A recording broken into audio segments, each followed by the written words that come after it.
Ranking it, ranking it, ranking it, ranking it, ranking it.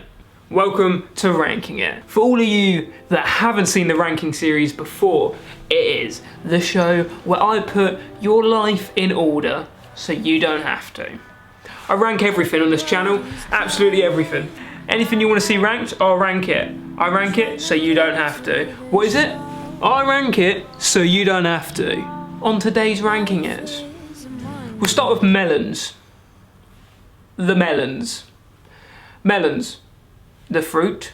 I'm going to rank it for you now. Coming in at number 3, cantaloupe. Cantaloupe melon, decent melon all round. Sweet, nice, yum. Number 2, honeydew melon. Honeydew melon actually underrated, I feel. Honeydew melon pretty decent. It can be very succulent, you know? You get those nice, and it's got the middle bit in the middle is almost like the middle bit in the middle. Part of the centre where the seeds should be, it's almost like sweet-esque. It's like chewy. It's really, really delicious. Number 1, and there can only be one winner in the melon section. Number 1 is the watermelon. It is the most overrated / underrated fruit out there. It's amazing how overrated it is, yet how many of you have watermelon on a regular? I bet none of you, because it's kind of underrated. Like, you don't go to your shop and get a watermelon. I did this week and I am so gassed to crack into that. Like, get a fat slice of that out. They're fun to eat, melons. Like what other things you eat with 2 hands that big? Literally, like, it's like full-on cartoon eating. You know when you're growing up and you'd be taught the alphabet, colours and shapes? Well, let me tell you the best shapes. Number 3, the circle. It doesn't really, it's only coming in at number 3, because surprisingly, I feel like there aren't that many shapes, just generally. If you think about it, how many shapes actually make up other shapes? Anyway, coming in at number 3 is a circle. Circle's only coming in at number 3 because it's almost satisfying when a perfect circle is made. It's satisfying to look at. You can make a semicircle out of it. It's not much offering apart from its symmetry. It's offering very little, in my opinion. Satisfying, symmetrical, circular. Number 2, the square. Square is very basic, it's very rigid, it's sturdy. You could build a house from a square. It's that sort of thing. It's not very creative, it's architectural, it's structural, it's solid. The square. Number 1, the almighty triangle. Illuminati, watch out. There's a reason it's for the Illuminati. It's because it is just the best shape, isn't it? Triangles, right angles, acute triangles, isosceles triangles, equilateral triangles. Triangles are just sick. Triangles make everything, they're in everything that we use, you just don't see them, and now you can only just see them. Our whole life is made up of triangles, and triangles are the best shape. I feel like they're not when you grow up, but I feel like that's a lot to do with the unevenness of the 3. 3 is an uneven number, so like, you want 4. You like 4, and you like 2, but obviously there's no shape made of 2. Yeah, triangle, number 1, easy. What's the best pen? The best pen to use. Now, I'm discluding Sharpie because it's more of a creative pen. That's what I'm going with. So we're going mainly on handwriting pens, pens that are good to write with. I'd just like to chuck out there, the actual handwriting pen are shite. Like, they're actually bad. When they forced you to use them as a kid, like, I could think of nothing worse than using that. They are bad. The grip was just annoying. It's just shit, isn't it, really? Oh, the rub out pens, they are horrendous. Like, they leave this massive mark on your page and it was like, oh, but it's a pen that can rub out. Yeah, but I'd actually prefer to put a line for it. Like, the rubbing out is so bad. Like, it's 10 out of 10 bad.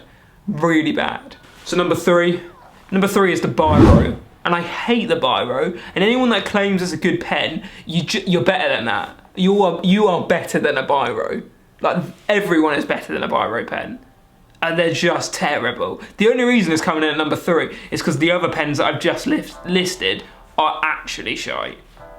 Like, biro has a semi-use. Better than these 2 pathetic little ones. They were awful.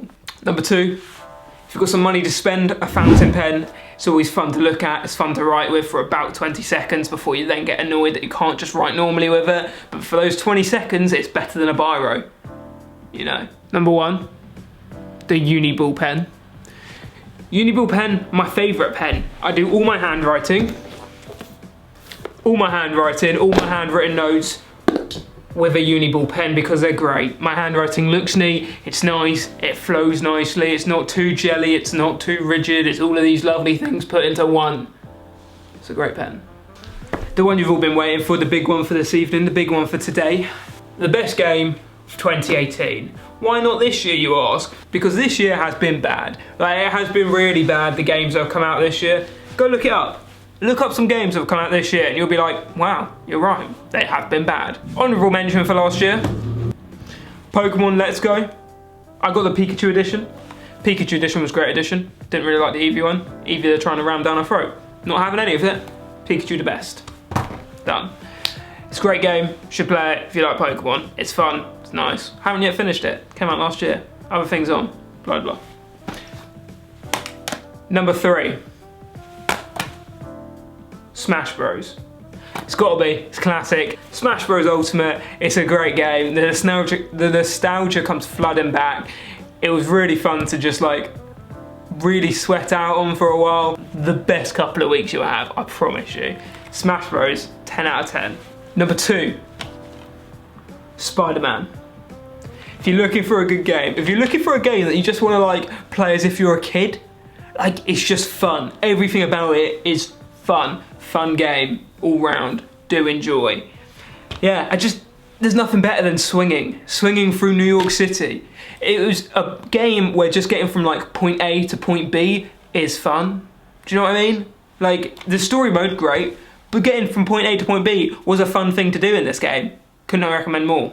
Number 1, best game of last year, God of War. Cinematically beautiful. No loading screens, you're all playing all the time. The game footage is, the gameplay is sick. The storyline is sick. Kratos is sick. Atreus, cool. All of the gods, cool.